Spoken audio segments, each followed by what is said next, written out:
Hello and welcome back to Car Mechanic Simulator 2018. Today I'm reviewing another mod by Lit. It's an Acura Integra Type R mod.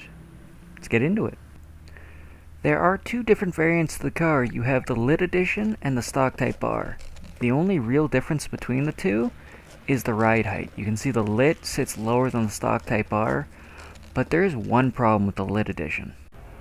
Unfortunately, on the Lit variant, the struts do poke right through the strut towers, which kinda bites, but you do get lowered for it. Thankfully, on the Type R, everything sits normal and flush. And if you're familiar with an Integra engine bay, you'll know the ABS is in the right spot, battery's in the right spot, it even has a fuse box, which is pretty sweet, and the Type R strut tower bar. Also, if anyone has a keen eye for Easter eggs, there is a Spotify URL code there, but you can view that if you download the mod. Starting with the front end, nothing really collides. Motor sits pretty, transmission sits nicely, and like nothing's going through everything. But there are a couple drawbacks. As you can see, the exhaust kind of just disappears.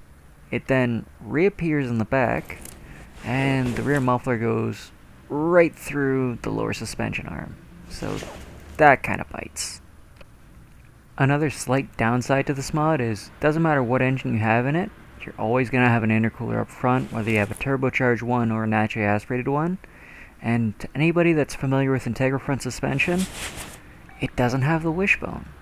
Now, I know double wishbone in this game is mainly just truck suspension, so that might have been why you couldn't use it on the car, but I would have loved to see it on this car. It does have a proper style trailing arm suspension on the back though. It's pretty close to what the car actually has, so gotta give it point where it's due. On to the exterior of the car, proportion wise, it's excellent. Nothing looks off-centered, nothing looks incorrect, the wheels sit well, and the car does look beautiful. I mean, it's a Type R. Now, because this has the USDM body style on it, they did make this car left-hand drive, and the interior is really nice. It's got the Type R cluster, the Type R shifter, and even the Type R center console.